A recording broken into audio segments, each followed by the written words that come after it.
Welcome back. So ఈరోజు మా ఆఫీస్లో పాట్లక్ పెట్టారు. సో మాకు వచ్చేసరికి థీమ్ స్ట్రీట్ ఫుడ్ ఇచ్చారనమాట. సో ఇలా అయితే మేము డెకరేట్ చేసి అంత పెట్టాము అండ్ మాకు రన్నర్ అప్ ప్రైజ్ కూడా వచ్చింది.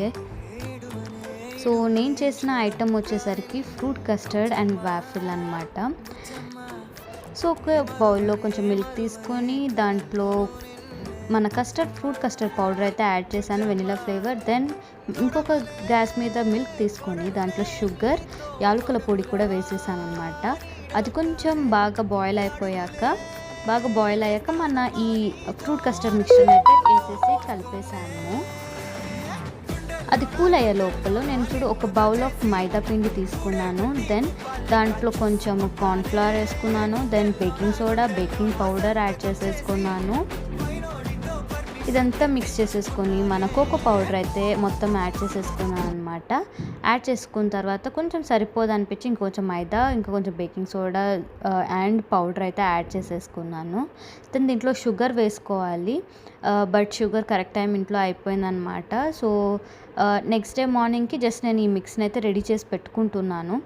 దెన్ మన కర్డ్ని విస్క్ చేసుకొని దాంట్లో ఆయిల్ వేసేసి నేనైతే దీన్ని మిక్స్ చేసేసుకొని పెట్టేసుకున్నాను అనమాట. దెన్ షుగర్ పౌడర్ అయితే ఆర్డర్ పెట్టేశాను.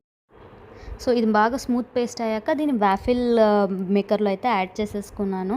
ఇది హీట్ అయిపోయిన తర్వాత దీని మధ్యలో హార్షీ సిరప్ యాడ్ చేసేసుకొని చాప్డ్ డ్రై ఫ్రూట్స్ ఉన్నాయి, ఆల్మండ్, పిస్తా, క్యాషూ అవన్నీ వేసేసుకొని మళ్ళీ దీన్ని రెండింటిని క్లోజ్ చేసేసి మళ్ళీ దాని మీద సిరప్ వేసేసుకొని మళ్ళీ డ్రై ఫ్రూట్స్తో అయితే గార్నిష్ చేశాను. నేను ఇదంతా వీడియో తీయలేకపోయాను, నేను ఆఫీస్కి వెళ్ళాలన్న హడావిడిలో ఇవన్నీ కొన్ని వీడియోస్ అయితే స్కిప్ అయిపోయాయి. సో దెన్ ఫ్రూట్ కస్టర్డ్ కూడా అన్ని ఫ్రూట్స్ని అయితే యాడ్ చేసేసుకున్నాను, మళ్ళీ డ్రై ఫ్రూట్స్తో టాపింగ్ చేసేసుకొని అయితే సర్వ్ చేశాను అనమాట.